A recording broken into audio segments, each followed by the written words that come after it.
Je suis le docteur Antasso Amitia Ramarsand. Je suis médecin généraliste, mais à la fois conseillère nutritionnelle et compétente en échographie obstétricale communautaire. La période postpartum, en fait, est une période assez compliquée, tant d'un point de vue physique que psychologique pour la maman. En fait, pendant cette période, le corps est complètement transformé, le ventre arrondi, les muscles sont détendus, le périnée relâché. Donc, tous ces muscles ont donc besoin d'être consolidés dans le cadre d'une activité physique adaptée. Chaque femme est unique.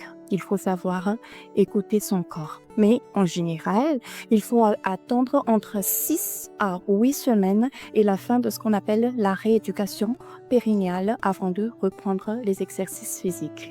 La maman peut commencer à y faire des petites balades avec son bébé 1 à 2 fois par jour. Il ne faut pas reprendre une activité physique si vous avez encore des fuites urinaires ou une incontinence urinaire. Parce que si vous faites du sport à cette période, vous risquez ce qu'on appelle une incontinence urinaire à vie et vous risquez aussi ce qu'on appelle une descente ou prolapsus d'organes. La reprise d'une activité physique est aussi contre-indiquée si vous avez encore des douleurs qui persistent depuis votre accouchement. Si vous avez encore des saignements abondants, si vous avez encore ce qu'on appelle un diastasis ou écartement des muscles abdominaux, si vous vous fatiguez rapidement après le moindre effort, dans ce cas-là, il ne faut surtout pas reprendre l'activité sportive. Il faut y aller progressivement et il faut prendre son temps.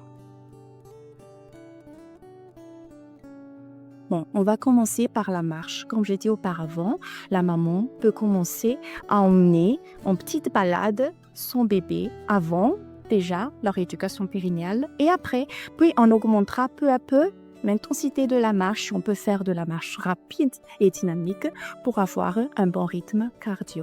Deuxième exercice, il y a aussi la natation. La natation va vous permettre, après avoir renforcé votre abdominaux et le périnée, ça va vous permettre de muscler votre abdominaux et d'augmenter votre endurance. Troisième exercice, c'est le renforcement musculaire pour une bonne remise en forme progressive. Il faut monter en intensité au fur et à mesure de vos progrès. Vous pouvez par exemple commencer par des petits exercices de gainage, des petites squats et augmenter au fur et à mesure. Il y a aussi le vélo qui fera travailler vos jambes, vos cuisses, vos abdominaux sans abîmer votre dos. Et enfin, il y a le yoga postnatal avec d'autres mamans qui va vous permettre à la fois de tonifier votre corps, mais également de diminuer votre stress. Après l'accouchement, inutile de se précipiter vers un régime alimentaire. Surtout si vous allaitez, l'allaitement en elle-même va provoquer une perte de poids naturelle et progressive. Dans ce cas-là, un régime alimentaire est fortement contre-indiqué. Ce qu'il faut faire, c'est ce qu'on appelle un rééquilibrage alimentaire. Il s'agit de manger en fait de façon saine et équilibrée, sans sauter de repas. Manger 3 à 4 repas par jour en quantité raisonnable et manger à la fois dans le calme. Cela vous évitera de grignoter. Le rééquilibrage alimentaire va en fait améliorer la qualité du lait maternel qui va favoriser à la fois la santé de la maman et du bébé. Dans l'alimentation de la maman, on va mettre des légumes pris à volonté, 3 fruits par jour.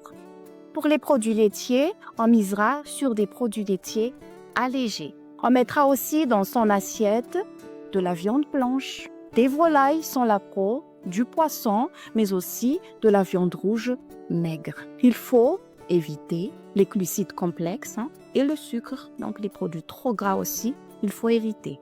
Pour les boissons, on misera sur le thé, la tisane aussi. Cela va améliorer à la fois la santé maternelle et la santé de l'enfant. Une perte de poids trop rapide se définit par une perte de plus de 1 kg par semaine, scientifiquement parlant. Une perte de poids trop rapide va entraîner ce qu'on appelle une perte de la masse musculaire.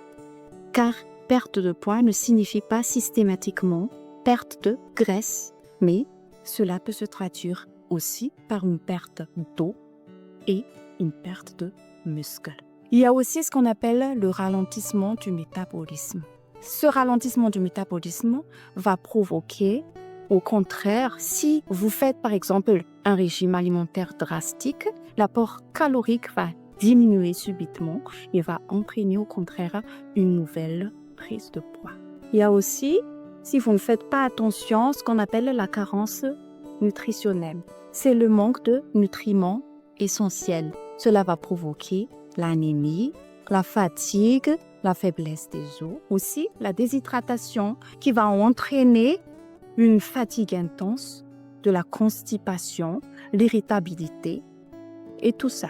Et enfin, il y a ce qu'on appelle un déséquilibre électrolytique. En fait, c'est ce qu'on appelle électrolytes. Les électrolytes, en fait, permettent de faire travailler vos muscles, de contracter et de décontracter les muscles et aussi de réguler la fréquence cardiaque, le rythme cardiaque. Donc, si vous perdez excessivement du poids en un court laps de temps, vous risquez de faire des troubles du rythme cardiaque et des troubles de tension musculaire. Pour vous, maman et future maman, déjà, il faut profiter de sa grossesse et puis profiter de la période du postpartum qui est aussi un moment de bonheur. Il faut savoir profiter du plaisir que procure l'allaitement maternel et progressivement, vous allez prendre peu à peu soin de vous.